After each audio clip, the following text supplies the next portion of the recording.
Dans les ruines de Soledar, ce journaliste russe progresse avec précaution. Un coup d'œil rapide avant de s'élancer. Là, on est à découvert. Il y a un char qui avance. On nous a dit de ne pas nous attrouper, d'avancer par petits groupes de 2 ou 3 maximum. Ce qui est justifié car à n'importe quel moment, on peut être attaqué, être touché par une frappe.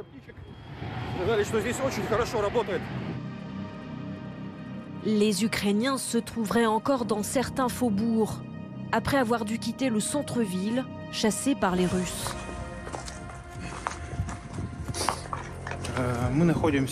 On se trouve à côté de la centrale électrique de la ville de Soledar.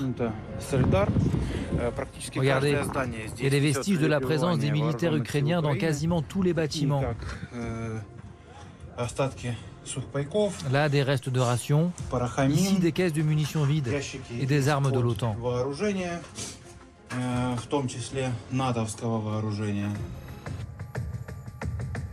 Du côté russe, des vidéos de propagande sont abondamment diffusées sur les réseaux sociaux. La milice Wagner affirme avoir pris la ville. On se trouve dans Soledar, qui vient d'être libéré par les unités d'assaut de Wagner. Je ne peux pas dire que l'attaque se soit déroulée facilement, car on a affronté un adversaire coriace. Yevgeny Prigojine, le patron de la milice privée, se met une nouvelle fois en scène. Il s'attribue la victoire.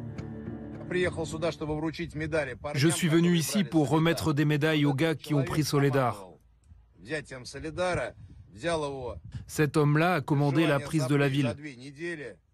Il l'a conquise en 2 semaines, sans traîner. Cela fait des semaines qu'il veut montrer à Vladimir Poutine qu'il a réussi à prendre un territoire.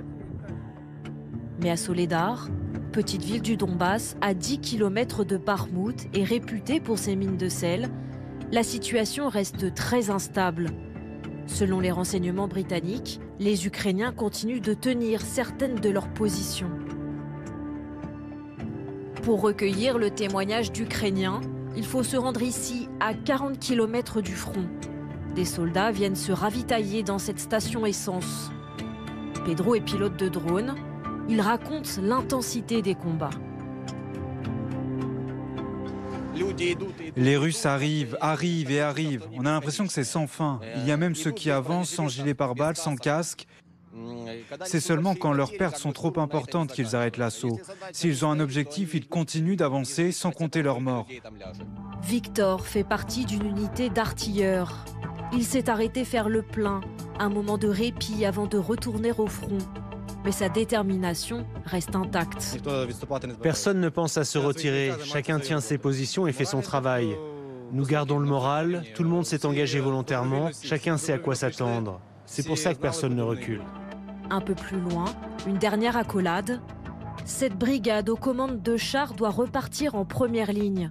Alexander reconnaît la dureté des batailles. Le seul problème, c'est le manque de blindés, parce que la technique s'use. Bien sûr, nous avons des pertes. C'est la guerre, on ne peut pas éviter ça. Nous aurons des morts et des blessés, et il y en a déjà beaucoup. Avant la guerre, Soledar comptait 12 000 habitants.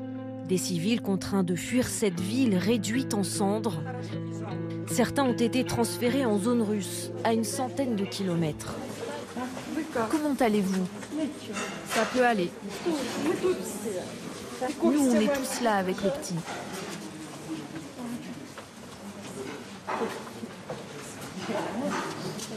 Des personnes âgées, des enfants entassés dans des dortoirs.